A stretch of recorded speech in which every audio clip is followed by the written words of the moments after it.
दर्शक बंधु आज हूँ नवेम्बर मास 19 तारिख बुधवार। आज दिन जाकर गुरुत्वपूर्ण खबर उपरे आसतु नजर पकेबा। वीडियो को शेष पर्यंत देखंतु, मात्र किछि समय मध्य संपूर्ण खबर जानीपारे। ता पूर्व चैनल नुआ थिले चैनल को सब्सक्राइब करी पाखरे आसुथिबा बेल आइकन को ऑन करी रखंतु। एमती प्रतिदिन नुआ लेटेस्ट न्यूज सर्वप्रथमे देखिबा पई आसंतु संपूर्ण खबर उपरे नजर पकेबा। सरकार तरफ अनेक गरीब गुरुबांक राशन कार्ड योजना कार्यकारी जो मैंने राशन कार्ड पर योग्य विवेचित नुहति तथापि सेमाने निज नाम राशन कार्ड करी राशन सामग्री सुविधा मिलबार फायदा उठाउछन्ति। तेणु सरकार सही अयोग्य राशन कार्डधारी मानक राशन सामग्री वंचित करिबो। एहा सहित सेमानकर राशन कार्ड मध्य रुद्ध कराजिबो, जहाको नहीं सरकार पक्षर एक बड़ सूचना जारी करा जायछि।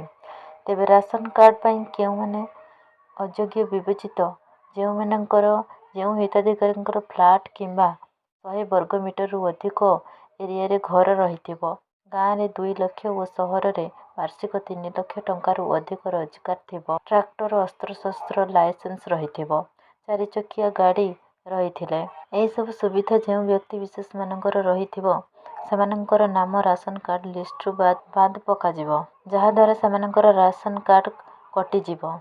सेमाने आउ मासिक राशन कार्ड देखाई राशन सामग्री घर को नहीं पारिबे नहीं। तेबे यही सब नियम को जानी मध्य जो लोक माने नियम विरुद्ध रे जाई राशन कार्ड निज नाम रे रखी राशन सामग्री आनिबे सेमानंकर विरुद्ध रे सरकार कार्यानुष्ठान मध्य ने। परवर्ती खबर केंद्रीय एवं नवोदय विद्यालय पर आवेदन खोला।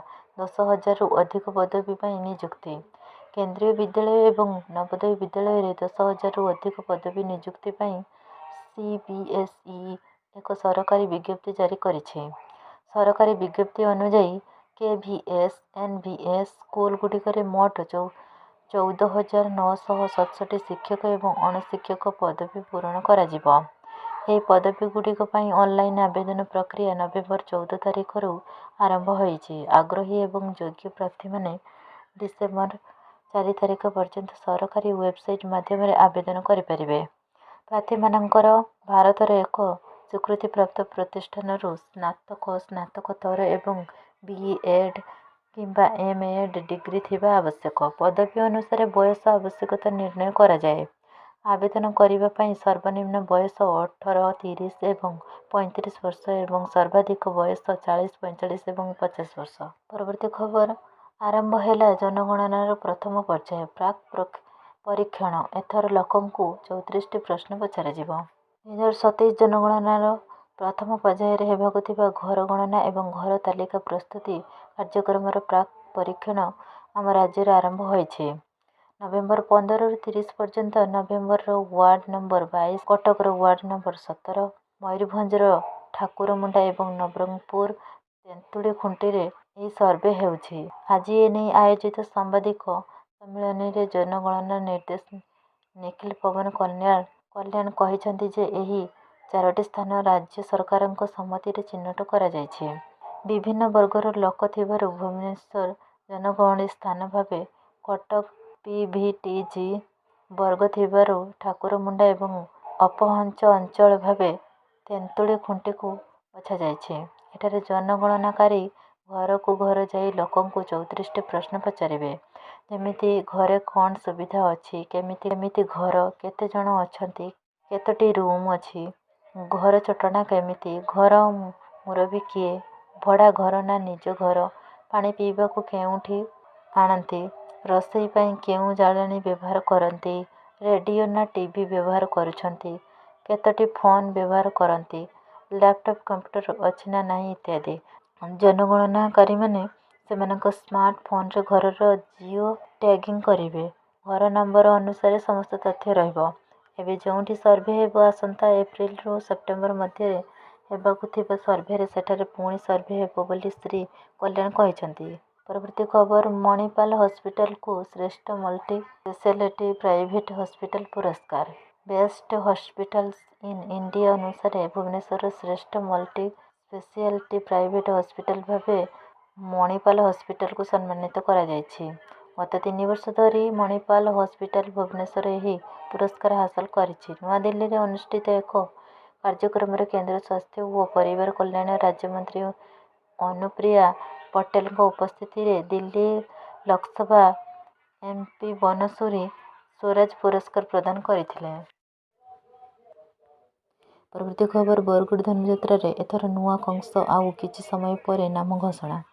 ସ୍ଥାନୀୟ ବିଜୁ ପଟ୍ଟନାୟକ ଟାଉନ ହଲରେ ସୋମବାର କଂସ କଳାକାର ଚୟନ ପ୍ରକ୍ରିୟା ରହିଥିଲା।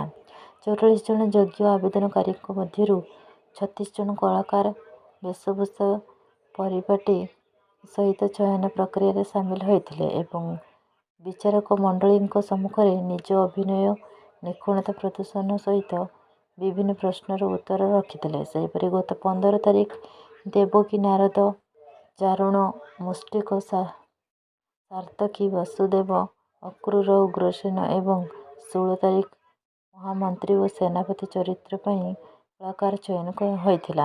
ବିଚାରକ ଭାବେ ବରଗଡ଼ର ମିହିର କୁମାର ମେହେର, କଳାହାଣ୍ଡିର ପରମେଶ୍ୱର ମୁଣ୍ଡ, ସମ୍ବଲପୁରର ପ୍ରଦୀପ କୁମାର ପଣ୍ଡା, ଝାରସୁଗୁଡ଼ାର ସୁବାସ ପ୍ରଧାନ ଏବଂ ଦେବଗଡ଼ର ସୁଜିତ ପାତ୍ର ଉପସ୍ଥିତ ଥିଲେ।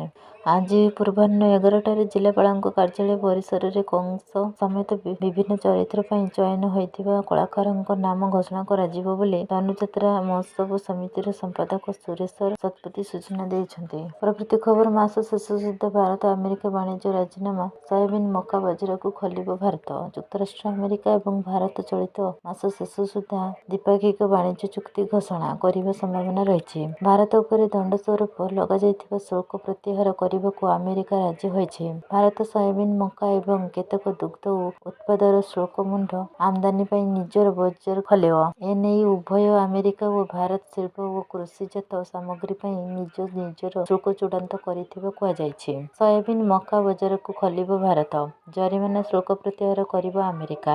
ରୁଷ ତେଲକୁ ନେଇ ରହିଥିବା ସମସ୍ୟାର ସମାଧାନ ହୋଇଯାଇଛି। ଟ୍ରମ୍ପ କହିଛନ୍ତି ଯେ ଭାରତ ସହିତ ଏକ ଚୁକ୍ତି କରିବାକୁ ଆମେରିକା ନିକଟତର ହେଉଛି, ଯାହା ଦୁଇ ଦେଶ ମଧ୍ୟରେ ଅର୍ଥନୈତିକ ଏବଂ ସୁରକ୍ଷା ସମ୍ପର୍କକୁ ବଢ଼ାଇବ। ଆମେରିକା ଏହାର ଶକ୍ତି ରପ୍ତାନି ବୃଦ୍ଧି କରିବ ଓ ପ୍ରମୁଖ କ୍ଷେତ୍ରରେ ନିବେଶକୁ ପ୍ରୋତ୍ସାହିତ କରିବ।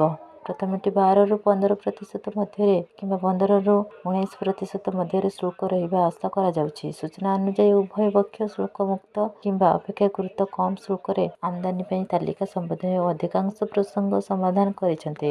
ଭାରତ ଆମେରିକାରୁ ସୋୟାବିନ ଏବଂ ମକା ଆମଦାନୀ ଅନୁମତି ଦେବ। ଭାରତ ଆମେରିକାରୁ ଆମଦାନୀ ହେବାକୁ ଥିବା ମକାକୁ ଇଥାନଲ